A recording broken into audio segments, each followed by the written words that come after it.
Árið 1966 var blússandi uppsveifla bæði á Íslandi og annar staðar. Við höfðum upplifað, við erum fyrsta kynslóðin sem að flest okkar sveltum ekki. Það voru næg tækifæri, það var vöxtur alls staðar. Þetta þýddi fyrir okkur hér í Keflavík og það kannski fyrir ykkur sem ekki eru alin hér upp, að þá voru við í miklu návíði Kanana. Í hverju einustu sem var náttúrulega hafði heilmikið að segja fyrir okkur. Við upplifðum stöðugan vöxt, við upplifðum friðartíma, við upplifðum, og við vorum reyndar mjög stór árgangur vegna þess að foreldrar okkar höfðu verið svo glaðir þegar við erum til að þeir bjuggu til ná af okkur.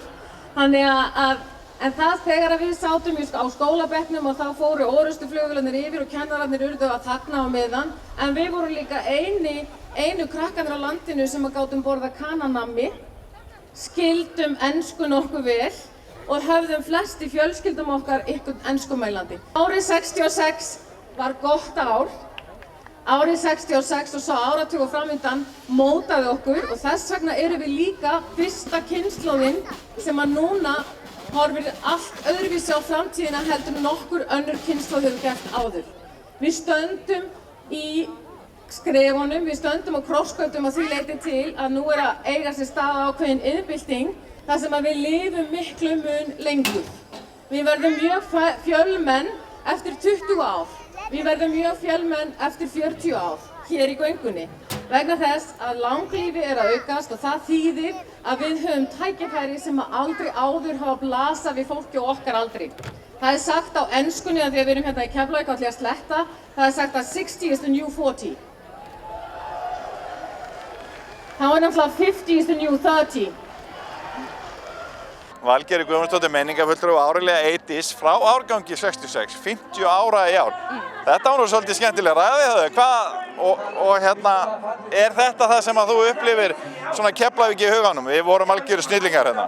Já, við erum algjöru snillingar, ekki vorum. Og erum. Ef að þú hugsar það, þá er sá tími sem við upplifðum, mín kynslóð, okkar kynslóð, var náttúrulega einstakur í Íslandssöguna að mörgu leyti. Það er svo þessi mikli vöxtur, þetta mikla nálægð við Keflavíkurflugvöllinn sem að stundum var það þannig að það var svona ákveðin skömm yfir því.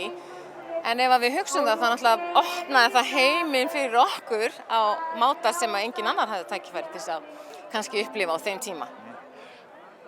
Hefur þið tekið eftir því kannski núna að núna er ferðaþjónustan að blómstra gríðarlega mikið og hún er að njóta þess að geta nota svolítið á þessu húsnæði og svona aðföngum hann umfrá. Svona er lífið, svona er lífið, þetta er nákvæmlega eins og hlutirnir eru, að eitthvað kemur í staðinn fyrir það gamla og tímabilið þegar fólk er kannski að fara í gegnum krísuna, þá upplifir þetta sem eitthvað sem er vandamál, en svo sér það tækifærin og þannig er það bara með lífið.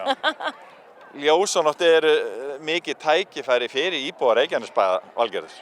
Já, ekki spurning. Og ekki bara til þess að gleðjast og skemmta sjálfum sér, heldur líka til þess að sýna náunganum og vera vinir. Og þegar við fáum svona gott veður eins og í dag, þá er þetta náttúrulega bara yndislegt. Þú sagðir fyrir þessa ljósanótt að markmiðið væri með hátíðinni að fá sem flesta bæjarbúa eða fólk hér á svæðinu til að taka þátt. Nákvæmlega og ekki bara til þess að mæta, ekki til þess að vera þannig þáttakandi, heldur til þess að taka þátt á sem virkan þátt og með árunum er þetta orðið þannig að við sem höfum verið í skipulagningunni og framkvæmdastjórninni, ég held að það endi með því að við getum bara að fara að naga blýanta því að þetta er alltaf hvor gerast bara sjálfu sér. Árelía, hvernig upplifir þú ljósanótt? Hefur verið að mæta undanfarandi ára? Já, ég reyni, það var á tímabili sem ég lenti alltaf við því að vera að kenna þessa helgi. Ég var að kenna í MBA-náminu upp í Viðskiptadeild Háskóla Íslands og ég lenti bara í því að vera að kenna. Þá kom ég yfirleitt eftir kennslu, svona 6-leytið, en ég saknaði þess alltaf að við getum ekki tekið þátt í árgangagöngunni. Þetta er bara mesta snilldarhugmynd sem að ég veit um. Það er sem sagt að geta komið fundið sinn árgang, labba með honum hingað. Það er bara algjör stemming í því vegna þess að maður gengur á sínu fólki og segir halló við þá sem kannski maður hefur ekki séð í einhvern langan tíma þannig að ég reyna að koma á hverju einasta ári og er mjög fegin að ég var að losa mig við þessa kennslu sem var alltaf á þessari helgi. Sammála þessu Valgerður með gönguna? Árgangagangan er náttúrulega bara algjör snill og ég skil bara ekkert í öðrum bæjarfélögum að vera ekki löngu búin að apa þetta upp því að það er nú verið að apa annað sem vitlausara er.